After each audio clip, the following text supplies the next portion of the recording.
Hi, welcome back to the shop. My name's John. Today we're going to do something a little bit different. We're going to talk about SIGs, specifically P320s. I've got a bunch of them. This is an X carry.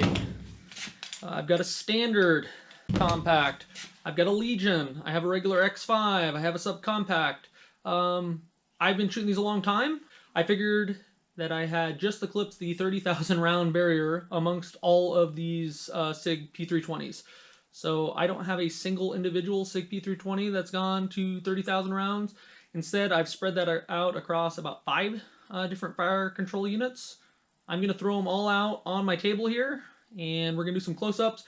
We're going to talk about them a little bit, and it's just going to be me and my experiences both as a competitor, concealed carry, and the thousands and thousands of students I've taught concealed carry classes that have also shot a huge number of rounds through these guns. So I hope you'll hang out with me here for a little while and just hear me BS about Sig P320. All right, so why did I want to talk about this? There's a million Sig P320 reviews out there, whether that's the standard models, the compacts, the full size, the race guns, the X5s, the X5 Legions, the M17, the M18. I can go on and on. There's a million different form factors for the P320, and most of them are good. Some of them really don't have anything to differentiate themselves between their other models. So how it all started for me with SIGs, I was just a regular guy. I was in the military, had a little bit of military experience. I started with aluminum frame SIGs. So 226s, this year is a 229 or an M11A1. All the guns here that I'm going to show today, they've all been safety cleared, checked, double check, triple check. You'll probably see me check again. So I was just a regular guy. I wanted to conceal carry. I live in a free state, and outside of my fascination with 1911s and some of the older guns, revolvers specifically, I knew that I wanted to conceal carry a double stack capable pistol that had a good track record for reliability. So I kind of standardized. This is a Sig M11A1. It's pretty much the exact same thing as a 229. I really enjoyed this pistol. My wife actually bought this when they first came out. She waited in line at Cabela's. It was for some event. I don't know if it was Christmas or Black Friday or whatever, but she went and picked this gun up. A little bit too big for her to carry, but for some reason, she was really into the SIGs. So I got this gun. And it joined the stable of the 226s and the other 229s and the 225 I had.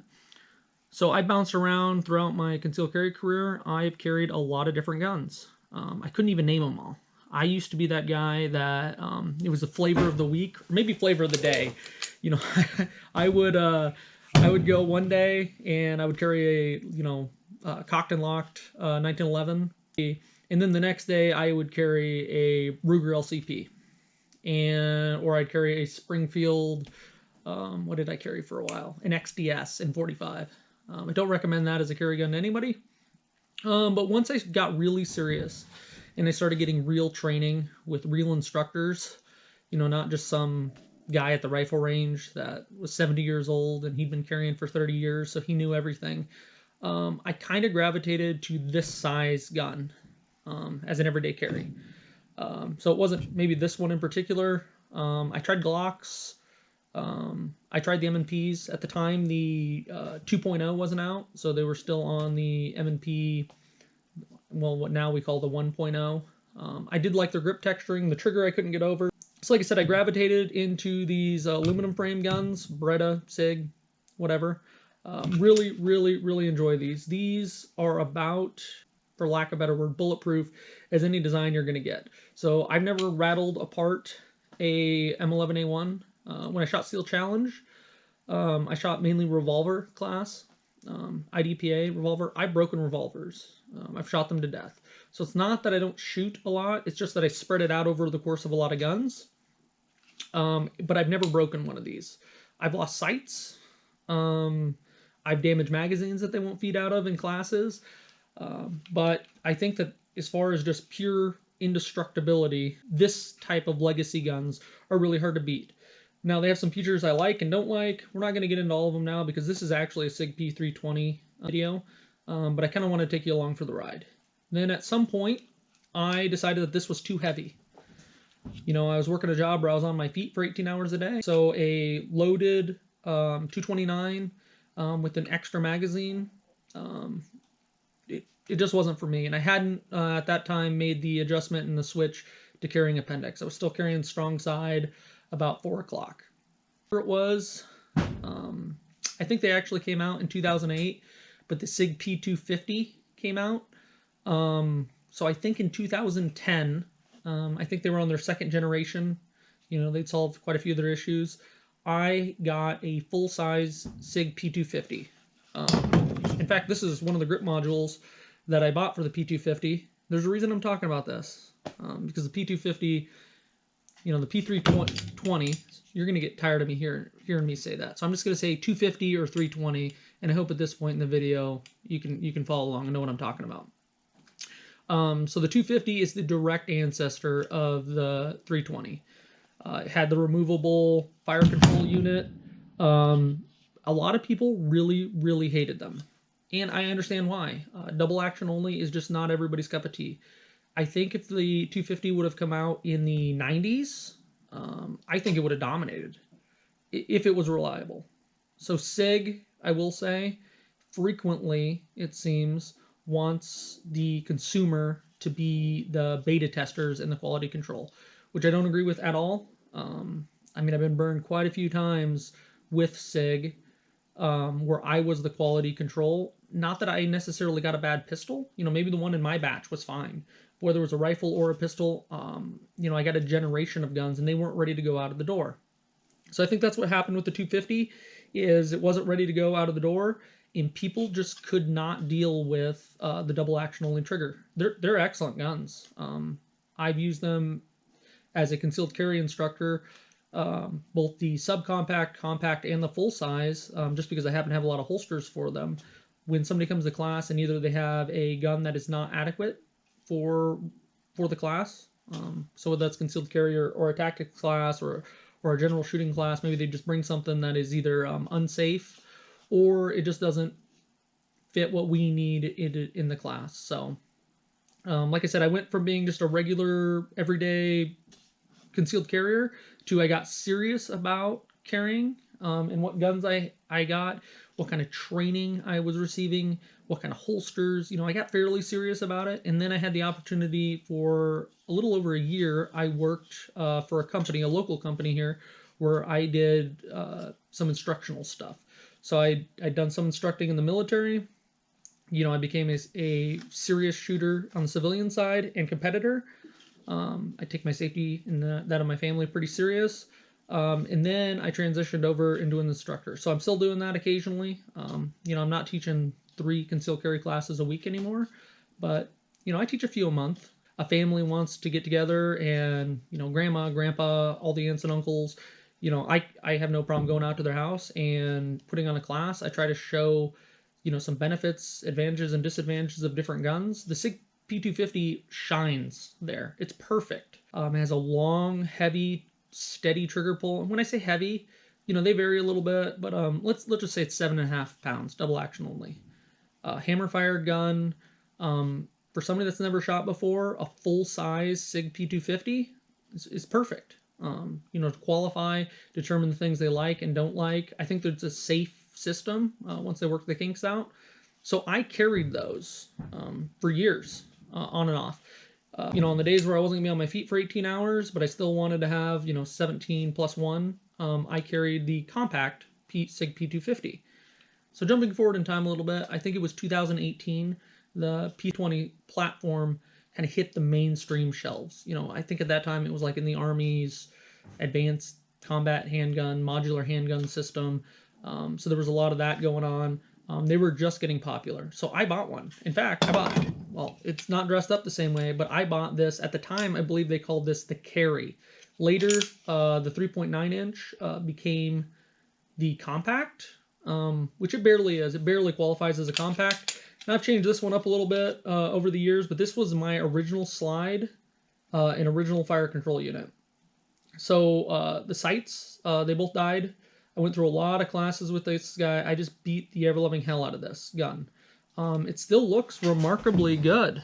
There's some holster wear. It's going to be hard to pick up on camera exactly what it is, but these guns, at least every one that I have experience with, and I mean, between classes where I've taught, like I said, thousands and thousands of students over the course of several years now, owning a bunch of these and then handing them out to a bunch of people, as far as reliability goes, they're excellent. So I had this gun, of course, in a different, I believe, this size, what we now call the carry module, and I have really small hands.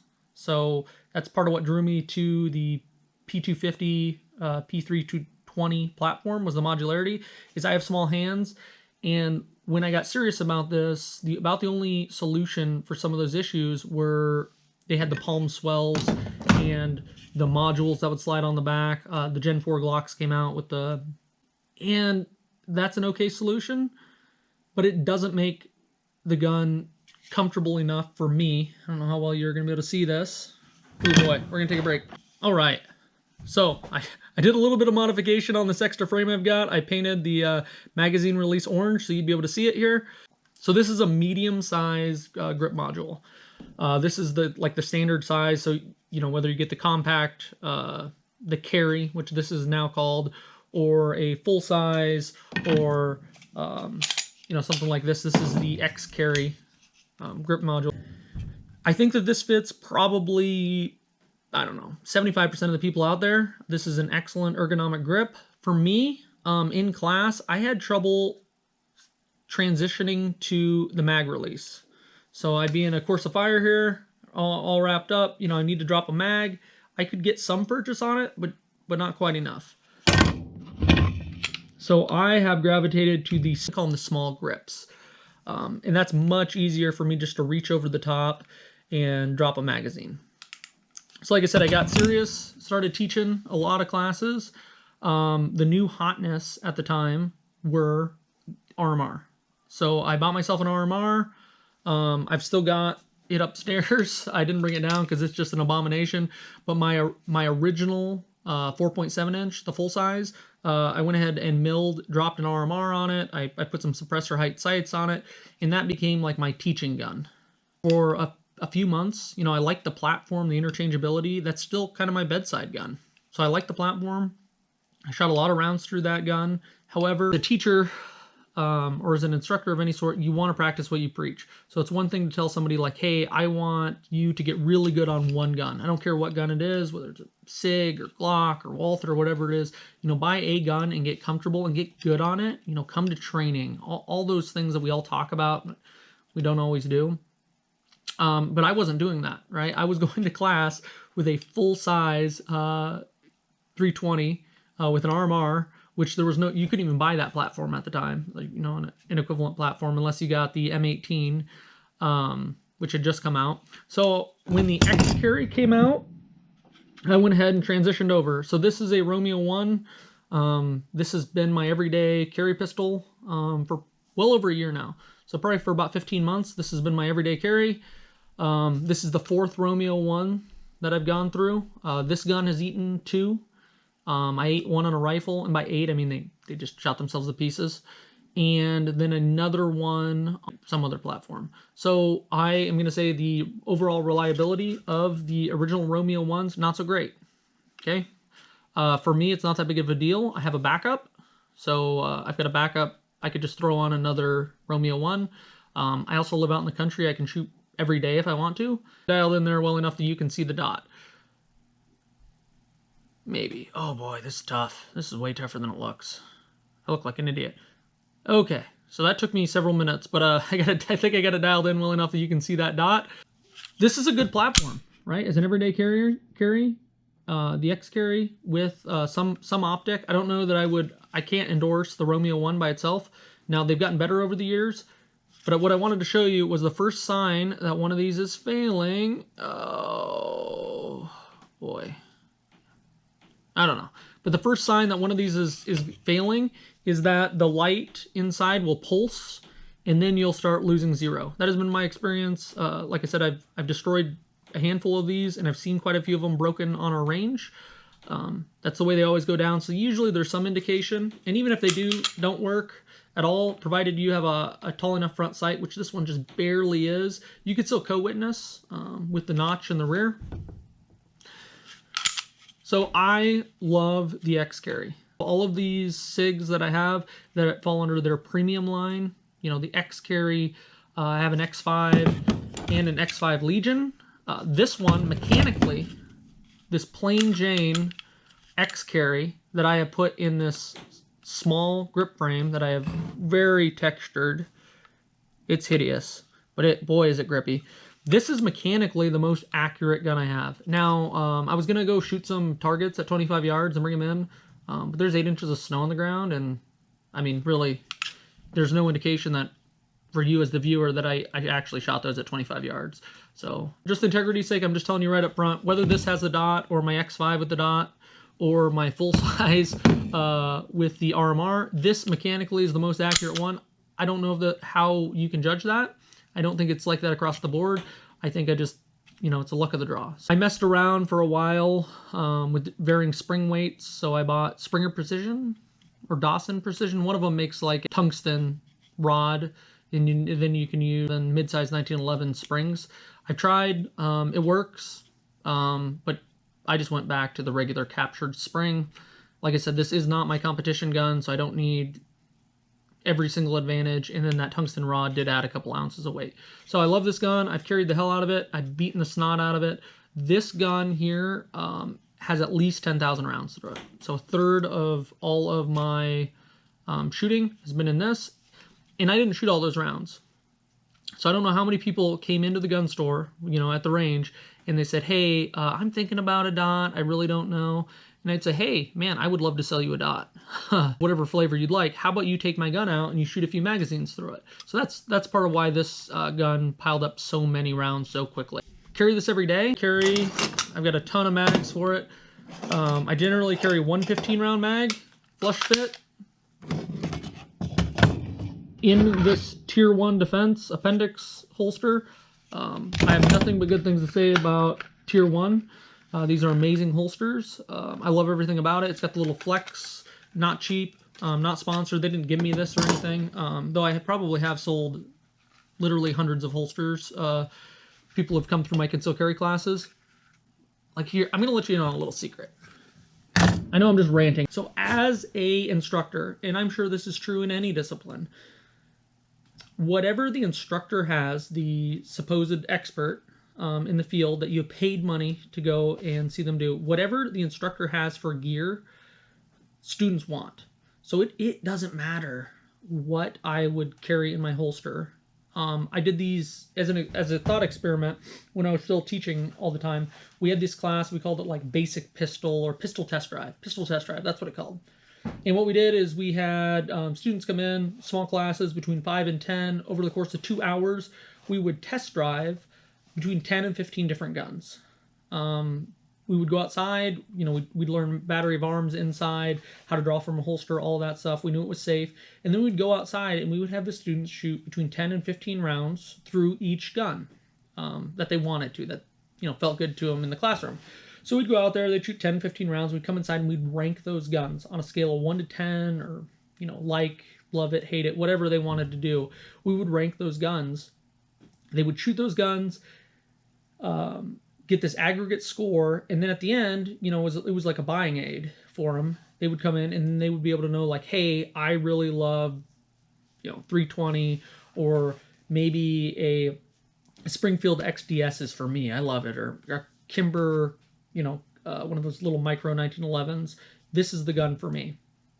Now I'm telling you, as an instructor, having taught hundreds and hundreds and hundreds of people, whatever gun I pulled out of my holster, about 50% of the class was going to say was their favorite gun. So as an experiment, I have taught that class to different people, and I pulled 320s out of my holster.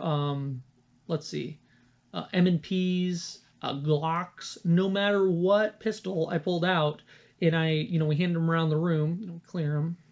This is YouTube, so I really want to stress that this was very safe. But I'd pull a gun out of my holster, we'd hand it around all the students in the class. They'd be like, oh man, this is what John's carrying. John's carrying a M&P 2.0 compact. This must be a good gun. You know, he's a professional. He does this every day. He lives and works at a gun range. So at the end of the class, about 50% of the class would always choose whatever gun I chose. So I think, not intentionally, you know, I never steered anybody towards this platform, but I think a lot of shooters in Northeast Nebraska, Western Iowa, and South Dakota, they are probably, at least in their safe somewhere, they have a 320 because, you know, that's what I ran at class. So I was shooting this every day. This was my everyday concealed carry. I decided that I wanted to compete with a similar platform. Familiarity for competition, I think it's very helpful, right? If I was drawing this gun, you know, 50 times a day and putting rounds on target, and I transitioned to what was originally my original X5, they don't feel that much different. So this is a Legion, an X5 Legion. We'll talk about them a little bit more in depth here briefly. So I converted to originally an X5, and then when the X5 Legion came out, I just had to have one. Man, I was like, oh man, it's everything the X5 is, but it's heavier? Yeah. Let me write a $1,000 check right now to get that pistol. It's no better, right? I'd have been better off just keeping my X5 with the stainless steel barrel and everything that it had set up the way I wanted to, and just buying this grip frame. I didn't need to buy this. Turns out this was not a good purchase. I have personally invalidated the modularity of the gun because I own 5 of them. It doesn't even make sense. So I would encourage anyone out there, you know, maybe 2, if like you were really into the platform, that way you always had a backup, but there's no reason to buy, you know, essentially the same gun over and over and over again. It's just silly. Anyway, so I've been competing, IDPA, USPSA stuff, some practical stuff in 2-gun with a Legion, with an X5 or a Legion for probably the last year and a half. So I like the platform, but they're not the be-all end-all. So I'm gonna move you around here a little bit, and we're gonna talk about it a little bit. Okay, so one thing that comes up all the time when people talk about these guns, they ask questions. They say, hey, man, Sig's gone through some different generations. The magazine. I don't know why people get held up on the magazine changes over the years. So let's see. This is an old school Sig P320. It functions in some of the 320s. This is an old school 17-round magazine that I've had for years and years and years. Still works okay. It's still one of my practice mags. This is the new generation.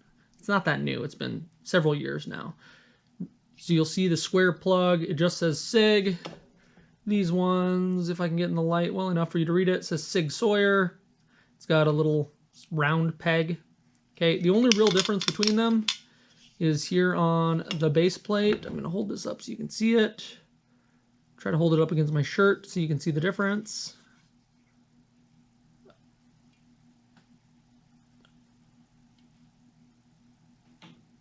All right, so you can kind of see the difference. It's the width of these tabs here on the side.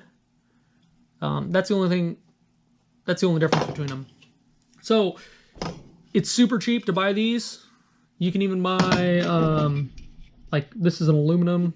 I think this one actually comes with the Legion. If you buy a Legion, you get these aluminum base plates. But you can get them from anybody.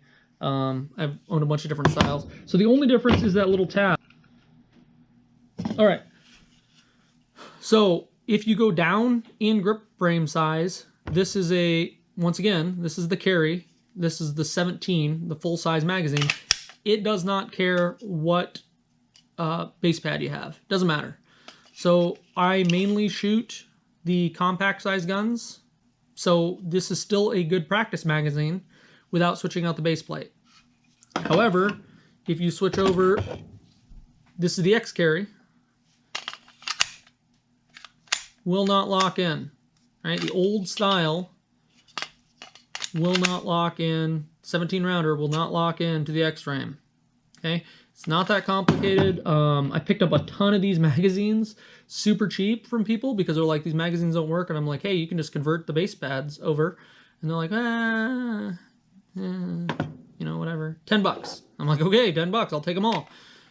Here's the new style, snaps right in there. Okay, so magazine choices, you've got a bunch of them, and I'm not going to go into the aftermarket. Okay, the clear mags, they suck. I don't know who makes them. whatever, they're garbage. So a factory or factory supported magazines that are widely available, you've got the 12 round, assuming this is all in 9mm. You've got the 12 round mag, little short stumpy guy. You have the 15 round, the 17 round, the 21 rounder. It's just got a little bit extra hanging out. So it gives you something to grab a hold of too. This does not fit into the box for IDPA. So these magazines, these 21 rounders, these came stock when you bought an X5 for years. However, they didn't fit the box. So when the Legion came out, you ended up getting the 17 rounders with the Legion base pads. You can see that they fit more than flush. These suck. I don't know why Sig thought these were a good idea. I know that they were trying to game it, and the magwell, which I like. A lot of people take these off. I bought aftermarket heavier magwells for some of my guns, but the magwells are great. But you can see, you know, if you do have a mag stick, there's not much to get a hold of here. So for anything that doesn't require it to fit into a certain size box, just run 21s. They're not that expensive. Well, now during the pandemic, oh my lord. I was at Shields today. Shields, you know, Midwestern company. I don't know if you're from the coast, maybe you've never heard of them. But Shields is basically a Cabela's or Bass Pro or any of the others. These, they want $49 a piece right now for them, which I think is stupid. Don't pay that. Wait till they go on sale and then buy them like a 3 or 4 pack. So what I did is me and a buddy who was also competing with an X5, we bought 20 of these online when they were on sale. Now granted, it's during the pandemic and after the election, so there's probably not going to be any sales for a while. Maybe get a few to get you by. Assuming there's no magazine ban, I would just wait for them to go on sale again and then buy a whole bunch of them, because they are good magazines. I've had this magazine for 12 years. I would hate to think of how many rounds in total between 250s, my 320s, and then as loaner mags teaching classes have been through this, but it's a fair number. So I think out of the box, let's say you bought an X carry. The X carry, what people love about the X carry is you get a full 17 round capacity with a 3.9 inch slide. Hey, that sounds cool, right? It is. It's perfect, provided that you can conceal it. And I think people also don't take into consideration how easy it is for a man to conceal this gun versus this gun. Okay, we're talking, I don't know, a 1/4 of an inch difference. This one just holds 2 more rounds. People love the X carry, the X grip. Yeah, I like it. It's good. The mag, once again, the mag, dropping a mag, a little tougher for me. So with my small girl hands, you know, I don't have to break my grip too much. So for a good grip here, this is pretty much the way I shoot. I just nestle, and I'm a thumbs forward guy, and I grip the hell out of the gun. So the only break that I have to have is I got to shift just a little bit. It's way harder on camera when I'm trying to watch myself on my cell phone. Let's try that again. So this is my shooting grip. I'm a pretty high, very tight holder. You know, I just try to grip the hell out of the gun. Anything short of shaking is I do have to shift the pistol just a little bit to drop a mag. It's not the end of the world. It's not optimized for competition. Like, so say you go buy one of, this is like their tungsten infused heavy frame. So if you have one of these guys, I would just get, and you have small hands, small girly hands like I do, you know, just buy a bigger mag release. So the one that's on my guns upstairs, I think it's Springer. I think it's Springer Precision. It's just like a little paddle. Then I don't have to fuss around. Overall reliability. I would be lying to you if I said that the Sig P320 has never had a failure to feed or failure to extract for me. So first of all, almost every round that I fired myself, either in classes, you know, where I'm taking the class, or in competition, are all my own hand loads. So generally, in the competition-based stuff, it's all a 147 cast bullet that I shoot. And then, you know, for just everyday plinking stuff, I have a 125 grain truncated cone cast bullet that I shoot. These do shoot cast bullets really well. I don't know if it's a rifling thing or if it's just because I have properly sized and proper hardness and I'm pushing them at an appropriate velocity, but I have never had any problem with barrel letting in any of my SIGs. So I think SIG barrels are good to go. I mean, I have had malfunctions. I think it'd be silly to say that in 30,000 rounds, especially some of these guns that are loners that I don't clean very often, that they've never had any sort of reliability issues. But what I will say, a little bit of a caveat there, if you've ever been to a class, or especially if you've taught classes, all guns break. All guns go down, all guns have malfunctions. There are some that do it more often than others, but there's a few that, you know, that reach that paragon of reliability. The Smith & Wesson M&P 2.0s, most of the Glocks, or I guess I should say stock Glocks. Stock Glocks don't have problems. Glocks people have messed with go down all the freaking time. SIG, I would say, is up there. CZs never go down. So, you know, if you're a tight jean wearing guy and you know, hipster and you're into the SIGs, hey, they're great guns. Never see them go down really any more than anything else does. Walthers do really well. H&K, their stuff's good. So as long as you get one of what I would say is a top tier manufacturer, I don't know that as an individual you could track reliability. Now at the department level, you know, say you're buying 50 guns from brand X and 50 guns from brand Y and 50 guns from brand Z, and you're going to shoot 10,000 rounds a year through each of those guns. Yeah, there's probably some differences in reliability across the board, but I don't know as an individual, you know, as a single data point, one gun, you can't draw any conclusions. And I think even with my 5 320s, I don't have enough that I could say, hey, it's more reliable than Glock. It's more reliable than M&P. I think it's fair to say that it's just as reliable as all the rest of them. So I never had any drop fire problems. I think I've owned, in the past, I've owned not drop safe SIGs. You send them back to the factory, they're pretty good. They usually come back with a free magazine. If you request it, at least at the time when I did it, I said, hey, send me one of your 21 rounders. This is a pain in the ass. You know, I had to send my gun in. They always send me a 21 rounder. I think they're far past that. I think the platform is mature enough at this point that they haven't done anything revolutionary, at least since the X frame, or the X frames, right? The P320, I'm not going to say it's stagnated, because if you get on their website, there are 75 SIG P320s out there. It's ridiculous. They make the same gun a bunch of different times with very minor changes. Do you want a curved trigger? Do you want a flat trigger? Do you want a flat skeletonized trigger?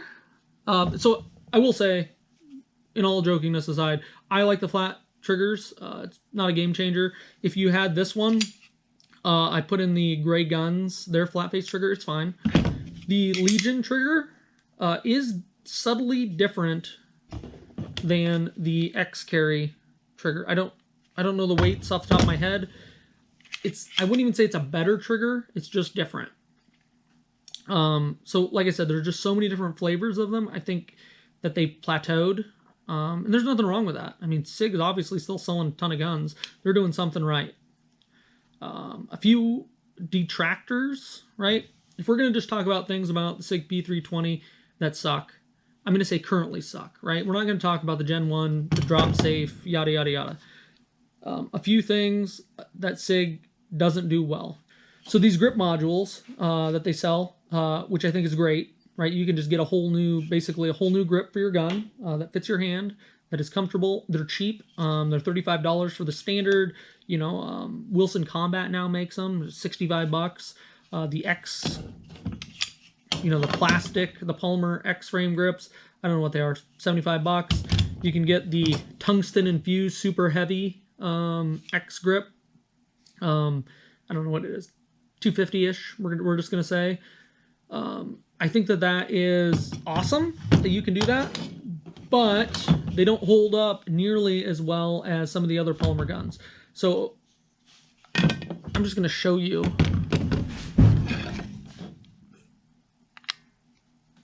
Oh boy, this is not showing up on camera.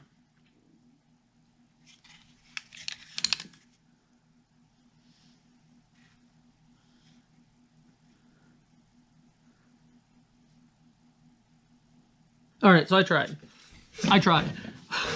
I will say that they don't hold up as well as, like, say, the Smith & Wesson M&P frames, right? They're much more likely to get scratched, dented, all that stuff. If you are particular about that sort of thing, and you actually care about the way your gun looks and not just the way that you can run it and how well it works, then hey, you're probably going to be investing in new carry modules from time to time, because you're going to beat the hell out of yours. You know, like I said, I carry this one every day. It has a bunch of scars. They don't matter functionally, but I don't think they hold up as well. I don't know in 30 years, you know, how well this plastic is have held up. But short term, I think reliability, the grip modules, you know, I'm not crazy about it. I could take it or leave it at this point. So, P320 magazines are awesome. I don't know if Sig actually makes them or if they're Mechgar product, like some of the others are. They are awesome magazines. No problem with them wearing out early. I have damaged a bunch of them because I've dropped them in the rocks and I've stepped on them, or I've driven them over with a truck, or I've had students, you know, just hammering on them backwards trying to get them in. My biggest thing with the magazines is that they get stolen because they aren't cheap. They get stolen. So I mark mine with pink or orange or red. I usually write my name on them. But from the get-go, Sig decided that they were going to sell you this gun for, I'm making up numbers here, $700. They're going to expect that a certain number of their customers are going to buy a $35 grip frame because the one that they sent with it, the medium, doesn't fit. You either need a large or a small, or maybe you need different capacities. They're banking on a certain number of their customers buying new slides or caliber conversions. So I've got 9mm SIGs. I've got a few 40s. Don't really shoot them. They built in this Gucci market that, like, once they get their talons into you, they just keep getting your money. And the magazines are the biggest example of that. So there is no reason, I've just looked at these functionally right next to each other. There is no reason that they couldn't have used Legacy magazine. Not a terrible example. But the magazines, that's where they get you. So they, in their infinite wisdom, you know, Sig's not dumb. They want to make money. They did not build the platform around a Legacy magazine. So you know how amazing it would be for us right now if the compacts took Sig 229 mags and the full size took Sig 226 mags. There's a billion of them out there. I get it. Sig wants to make money. Okay, I can't begrudge them wanting to make money. That's the American ideal, but boy, would that be nice. I have toyed around with the idea of modifying 226 mags to fit in the 320s.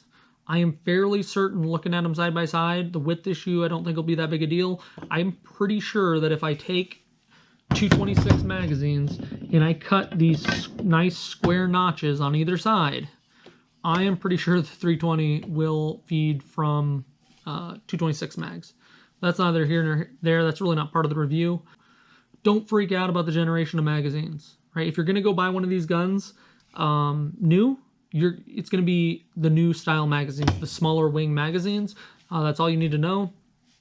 If you buy a Legion and you're not just going to shoot IDPA or USPSA where it's got to fit in a box, go ahead and do yourself a favor and either buy the Terran Tactical or whoever's base plate extensions so that you can actually get a hold of them, or, you know, when these aren't $50 a piece, buy yourself some 21 rounders. So they are reliable mags. They're good to go.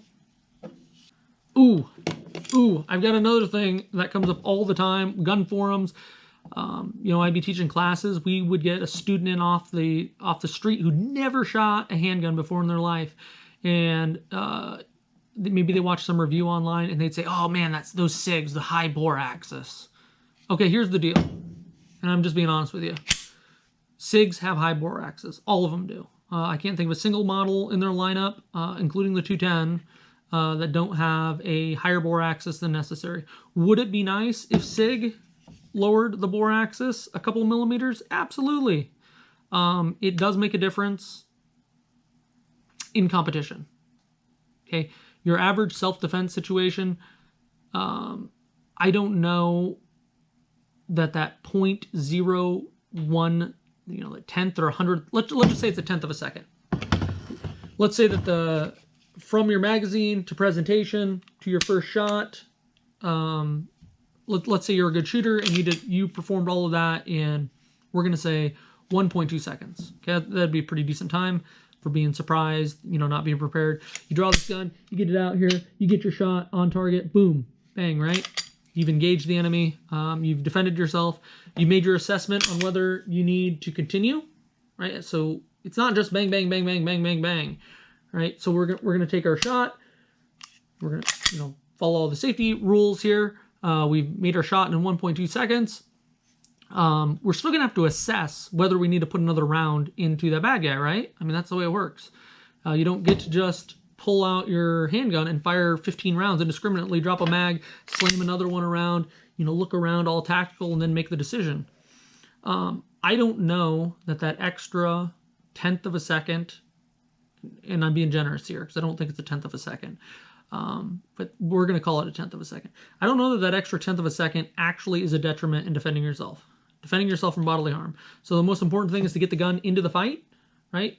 Determine whether you need to shoot and make that shot, and then determine if you need to keep shooting. Competition, totally different. Competition is a different beast. It's all about how many rounds you can put on target in a certain amount of time. So going up to a stage, you know, depending on the competition, but generally you know how many rounds you need to put on target. You're going to go up to the stage. Maybe you get a big briefing with everybody, but generally the RO or whoever's running that stage, they're going to ask you, do you understand the directions? And if you don't, you just say, well, no, I don't. And they're going to tell you, you know, you're going to put 5 rounds on, you know, target A, you're going to put 5 rounds on target B, you're going to put 5 rounds on target C, and then you're going to make, I don't know, maybe you need to drop a magazine, whatever the course description is, right? So there is a difference, right? If I'm just blasting out rounds as fast as I possibly can, I want the lowest bore axis that I possibly can get. And in a factory pistol, you're not going to beat CZ. CZ owns that market. I know there are people that say that Glocks have the lowest bore axis possible. I don't know, maybe. Steyr is another one with a really low bore axis. It is a difference. It's a noticeable difference, but it's outside of competition. I don't think it's really that huge of a deal. Now, if it's a huge deal to you, you know, you do you. You know, you buy whatever the hell you want. I don't care. I don't care what you're carrying. I'm just happy that you got some training, right? You went and got your concealed carry. You bought a gun, and you've chosen to responsibly defend yourself. So whether that's with a SIG or an HK or whatever, I don't care. Another thing, on any of them, any of the Sig P320s, I hear a lot of complaint about the reset. So we're just going to simulate that here. This is a cleared gun. I'm going to slowly pull this trigger. So there's not much take up here over travel. Click. Gonna simulate it rocking. This right here. There it is. So you can see there is definitely not the snappiest reset in the world. Now it is loud, you know, it is tactile and audible, but I really think trigger reset is just a training thing, especially on a self-defense gun. Once again, I don't think most of us, God willing, are ever going to be in a situation where we're going to get our gun out as quickly as we possibly can and we're going to try to dump 15 rounds in 3 seconds into a perp, right? Unless that person is running at me with a knife, I think I'm going to have lots of opportunities to reassess somewhere between shots 1 and shot, you know, 15, 17, 19, 21, whatever it is, okay? I don't think trigger reset is something that you should get really, really bent up about in a combat handgun. Now, just my own personal opinion. I'm sure there's lots of other folks out there that have a differing one. That's fine. I'm going to say overall, for striker-fired guns, the SIGs have good triggers. Not the best, right? But they're certainly not the worst. The tuned M&P 2.0s, great triggers. Amazing triggers. Okay, I don't like the little articulating dangle thing on it, but hey, what are you going to do? Glock triggers suck, okay? But I could pick up a Glock 19 or a 17 or a 43 or a 48 or a 33, whatever. I could pick up a Glock and fight with it, okay? The trigger is perfectly adequate to fight with. Now, would I want to go into a 3-gun match where I knew I was going to dump 200 rounds through it as quickly as I possibly could with a stock Glock trigger? No. I'm not a Glock guy. But I could, right? If I was in a life or death situation and the only gun available to me was a Glock 17, I could run the shit out of a Glock 17 because I think it's important to know that the fundamentals transcend the platform. So it doesn't matter what platform you're on, you're going to use the same fundamentals. So, right, we can't shoot what we can't see, and we're not going to hit anything that we can't execute a good trigger pull with. We're just not going to hit that target. Now, in bullseye shooting, the guys who... Oh boy, this is going to be controversial. So don't blow me up over this. I think if you're just starting to shoot, pinning the trigger to the rear, and what I mean by pinning the trigger to the rear, right, we're going to engage our trigger, we're going to give a little pull, and then I've held this to the rear, and I've gone through the entire cycle of the gun. I'm going to let off till I feel an audible click, no more than that. I think that's just fine. I think that is a good way to begin digesting the fundamentals of marksmanship. It's not the be-all, end-all, and it's not I think, the most effective way to utilize a pistol to put rounds on target. But if you shoot that way, I'm not knocking you, right? Bullseye shooters for your eye shot bullseye. All bullseye shooters that I know pin the trigger to the rear.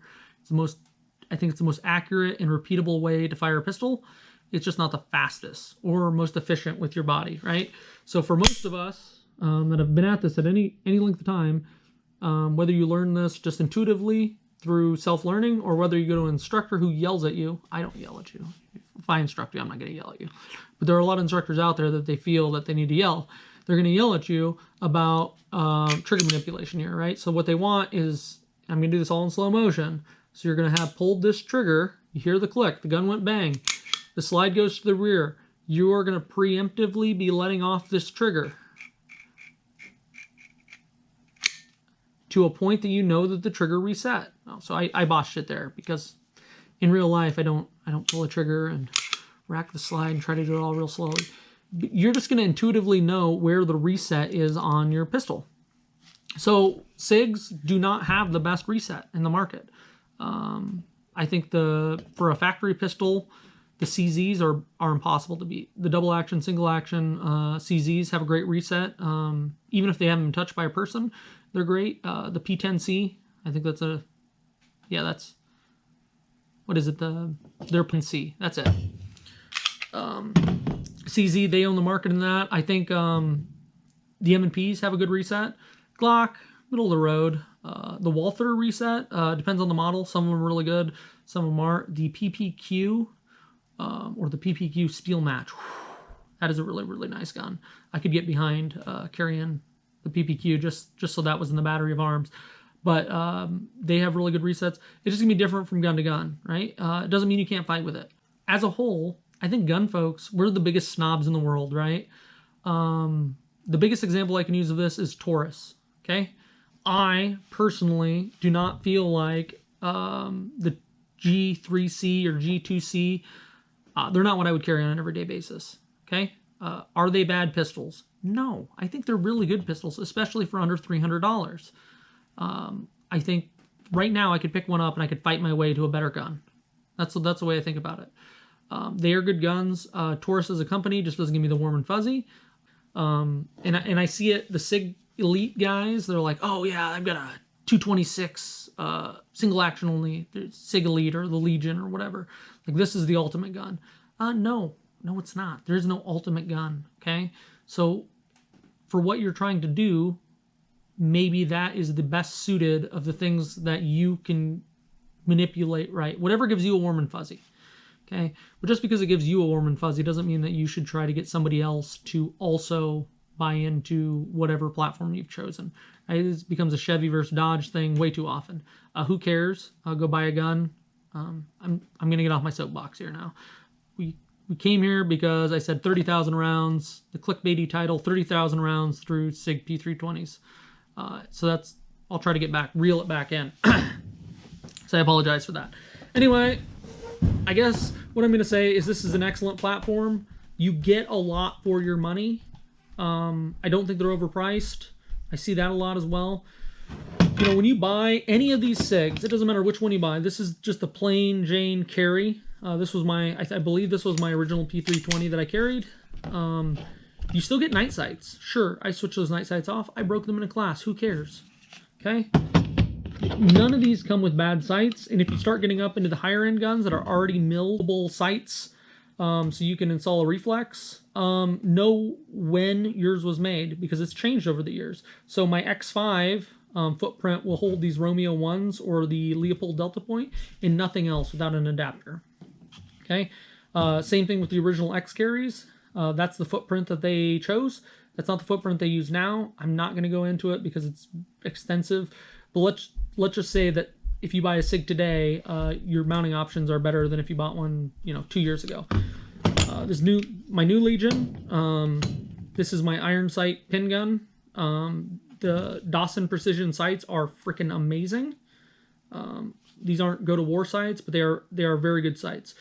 I wish the rear notch was a little narrower, and that's only because I'm still in my early 30s and I've had LASIK, so I can see really damn well. If you're older, having a little more light around the edges probably doesn't hurt anything. But I think when they built this gun, they envisioned most folks, like I did on my first X5, just going out and putting an optic on them and getting everything they possibly could out of the gun. What have we talked about already? We've talked about P320s and my love for them, how I got into the game, why I have so many of them, and why I have so many rounds fired through them. So I carry one every day, which is a big part of it. I actually get training, though my training schedule has reduced a little bit lately. COVID has really made it difficult to get out and do some training. I mainly shoot reloads. They function fine with reloads. That's important to a lot of people. They function fine with cast bullets. Pretty much all I shoot, if it's just going to be me or if I'm going to a high volume class. Students, lots and lots of students have fired my guns. They do well there. I don't have any problems. People like them. Okay, so I shouldn't say this, but I will. But I'm not going to use names because I don't want to be that guy. But I went to a tactical carbine class 2 years ago with a well-known instructor. I won't tell you where because that'd make it really easy too. And this guy had a lot of knowledge. He was former, I'm just going to say special forces. He did not like the AR I brought. I brought a Bravo company. It's a good AR, an 11.5, but it wasn't his flavor. So he really berated the shit out of me about not carrying his favorite gun. Now remember, we're still talking about pistols, but the example here I'm using. He wanted me to use a brand X. We're just going to call it brand X because he's a shill. He makes money selling guns for brand X. Okay, fast forward a year later, and I will say the class was excellent. I got a hell of a lot out of it. Tactics, it was an excellent class. It was very well instructed. Both he as an instructor and everyone else he had in the class, it was excellent. However, a buddy of mine, about a year ago, so a year after I went, this was right before COVID, so maybe a little over a year ago, he went to a class, the same location, same instructor. He brought a brand X rifle, right? The same. So when I went, the instructor was all about brand X. My buddy goes, also drank the Kool-Aid, brought a brand X rifle. At that point, this instructor, this shill, had changed to brand Y. So what the very first thing he did was go to my buddy and say, hey, your brand X rifle sucks because, okay? I don't want to be that guy. I never will be that guy. I'll never tell you what to carry or what you should carry or what's a good, I can give some generalizations. I'm not going to tell you that this is a perfect platform because honestly, I don't get anything out of it and I don't give a shit, right? Go over it again. Go buy a gun. Get some training. Carry your gun if you're able to legally in the state you live in, okay? I don't get anything from SIG, but I think I have unintentionally, even with the caveats I laid out before, I think I've steered a lot of people into this platform. So don't let other people be influencers in your life about trivial things like guns. Just don't. I don't care that Super Trainer X carries a Glock 19. Good for him. I'm not a Glock guy. I don't have anything against Glock. I own a bunch of them. Not a Glock guy. I'm not willing to convert, put the time and effort into converting. Carry whatever you want. I think that for what they are an excellent platform. I'm going to go off on my last rant here. The subcompact, okay? I didn't even bring my subcompact out here because I despise it. I despise the subcompact, not because it's not a reliable gun, not because it's not a good gun, whatever. I despise it because the Sig P365 exists, the Hellcat exists, the 43X exists. No reason to have the subcompact, in my personal opinion. If you're gonna carry a gun that's this thick and this bulky and weighs this much, shit, you might as well get at least 15 rounds out of it. 15 round magazine capacity, something I can get my whole hand into. That's my personal opinion. If you love the subcompact SIGs, more power to you. I think I also have a subcompact 250. I carried that gun quite a bit. My opinion is on the SIG, on these as a carry gun, as a combat tool, they really shine in that mid-size, the combat size, the carry size. So whether you have this grip frame or this grip frame, you know, this full-size 17 grip frame with a 4-inch slide, 3.9 inch. Don't be writing in the comments. I don't know anything about SIGs. I don't know everything, but I know some.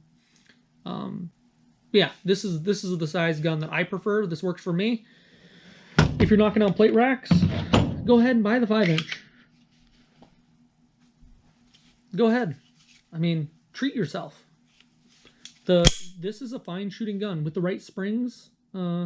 This is a very soft shooting, very controllable gun. It's not the most accurate gun that's going to be out there on the range. Your buddy with his Checkmate or his whatever, his Gucci Glock or whatever, they might have more mechanical accuracy, but this is a very shootable gun for $1,000. I definitely can't diss it for that. I like it. I love it. I don't know that this is where I'm going to end. I just talked for 15 minutes on why I'm firmly entrenched in the P320 camp. I'll tell you right now, if something else, I find something else that works better for me, I will ditch this. If I find something that is reliable, is safe, is shootable, that I can use as a platform to swap to, that works better for everything I do, concealed carry, competition. Like I said, I do hand these around quite a bit during concealed carry classes. Then yeah, I'll switch. I have no more allegiance than that. This currently is working for me. If something changed in my life, yeah, I'd absolutely change. If my wife really, really got serious about shooting and she was gung-ho that she was going to standardize on, what's a brand? Walther. She was going to standardize on Walther. You know what? I would ditch these guns and I would go to PPQs just so we had uniformity across the board. Right now, I'm unwilling to switch to what her favorite brand of and size of gun is. It's not a platform that that runs the gamut from small concealed carry, mid-size concealed carry, to competition. If I could find something that did all of these, filled all of these roles for me, but did it just a little bit better, yeah, I'd switch. No problem. Well, I hope you enjoyed this. I know it's a little bit different than what I have been doing on my channel. We really haven't talked about guns much or any at all. In fact, I've tried to shy away from it because I understand how YouTube is right now, the political climate we're in. But honestly, I was bored. I had the day off work and decided I'd like to BS and talk about SIGs for a little while. I don't think there's anything wrong with that. In the future, you will be seeing some actual machining projects from me that include guns. I'm going to say right up front that everything that I do as far as modifying guns, at least at the moment, it will be for competition. It's not going to be carry. I won't go into the reasons why, but I think we should be fairly limited on what we do with our carry guns, which is what we would consider an improvement. So I don't think I need to get into that here, but you're not going to see me cutting up my carry gun or doing a bunch of mods on my carry gun. At least not right now. I'm just not confident. I hope this didn't run too long. Thank you for sticking with me. If you're still watching, which all one of you, probably one person is going to watch this whole video. I really do appreciate it. I'm still trying to figure out this YouTube thing. I'm going to be doing some more experimentation to see, hey, what do people actually like to watch? And YouTube does provide some analytics. So I can go on there and I can see how many people watched X video and for how many minutes and where they stopped watching it. But that's not really a clear indication to me as to why they stopped watching. So if you want to help me out, I would encourage you to leave a comment. And not because I'm trying to meet some magic subscriber rate or get my videos viewed by 1 million people, because I do not want to become a professional YouTuber. Okay, I just, a lot of interests and hobbies, and some of the stuff, it's fun drinking a beer and talking to my buddies, but I think it's more fun to, in this case, not drink a beer, but you know, just talk about some of the stuff that I really enjoy and passionate about, that I'm still learning about. Maybe inform somebody about something they didn't already know. But I think just the number of people I can talk to on YouTube is so much better than a bunch of my buddies going to the range, shooting some guns responsibly, putting our guns away, than going and drinking a beer at the bar and BSing about this stuff. So please subscribe. I'm not going to get too bent out of shape about like how many subscribers or how many likes or dislikes a video gets. Okay, I really want to know the people that are watching my videos and enjoyed at least some part of it. Like, what did you enjoy? What didn't you enjoy? I won't rant about it anymore, but hey, thanks for coming over to the garage. I had fun. It's kind of a walk through memory lane here to pull out 3 or 4 SIGs here and kind of see my own personal journey of, you know, where I started at 21 years old and where I am today. So have a good night, guys.